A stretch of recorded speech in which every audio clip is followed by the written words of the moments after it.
Hi, good morning. I'm going to show you how we are going to collect PICC line blood collection from the PICC line. Okay, and here I have arranged all the articles that is required for the blood collections.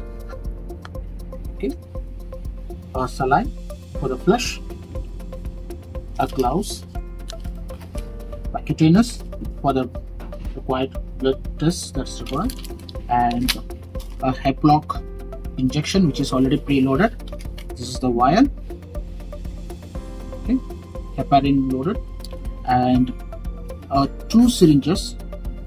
There is a 5 ml syringe and a 10 ml syringe. Okay, and this 5 ml syringe is used to collect or withdraw the first blood sample which is already there in the PICC line. Okay, so this syringe, what we are going to collect, is not going to go to the lab for the values or for the test. Okay. The second one, the 10 ml syringe which I'm going to use and which I'm going to withdraw the blood in this syringe, is the one which I'm going to collect it in the container and it has to be sent to the lab for the investigation. So let's go. Let's see how we are going to do the blood collection.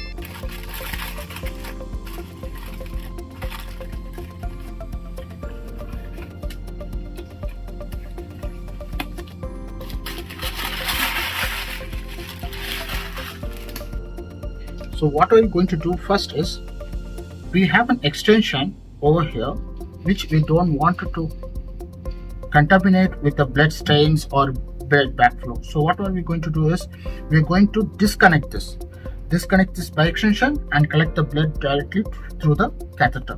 So prior to that, make sure you have already clamped the main catheter line and another clamp which is already there. This clamp should be always placed tight. Now I'm going to open it. Okay.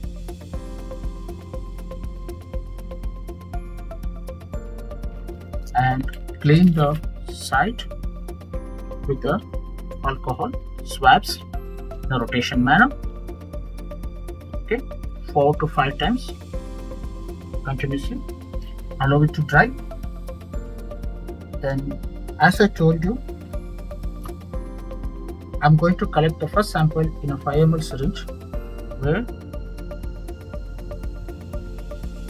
and then release the clamps, and as you can see the blood coming back, collect up to 4 to 5 ml,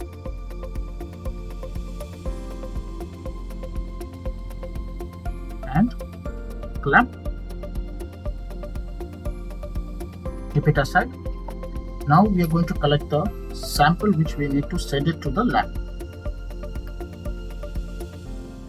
So whatever the required amount, I'm just going to collect 2 ml for a serum investigation. So 2 to 3 ml will be sufficient.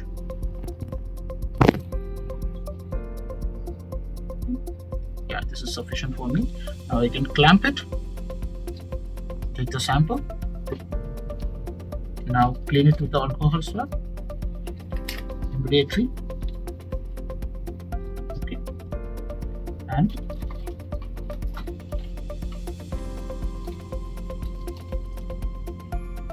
flush it with the normal saline immediately, so that the blood doesn't get clotted again immediately. So you're going to flush it with the 10 cc slowly, push-pause method. Push-pause method. When it comes to the 1 ml, just wait for a minute. Clamp it. You make sure there is no blood stains or remaining blood in the line. It can cause clots. Now clean the area.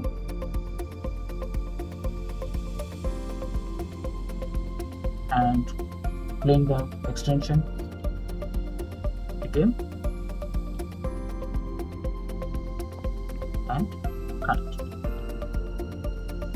If you find any blood clots again inside, you can still give a hand flush with the normal serum. Okay, so if I'm just making it sure that there is no clots, always push it slowly, as I told you,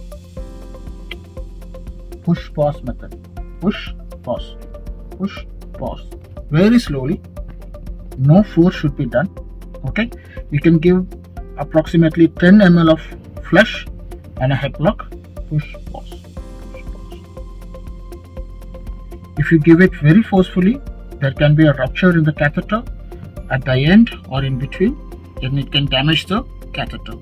So give up to 9 ml and stop. Wait for a few seconds before you remove the 10 cc syringe. Always prefer a 10 cc instead of a 20 cc syringe. Now clamp it,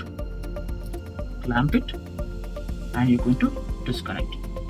And the sample which you have collected, you're going to send it immediately with the help that you have, and make sure it doesn't get clotted. Okay.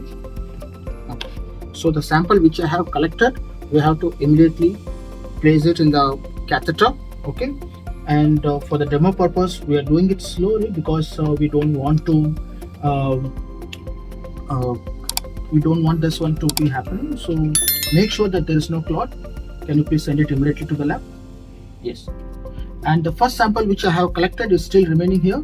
Make sure you don't push back the first sample which you have collected. Okay. You have to discard this and not to be sent to the lab also. Okay. Always the second sample which you have collected should be sent to the lab.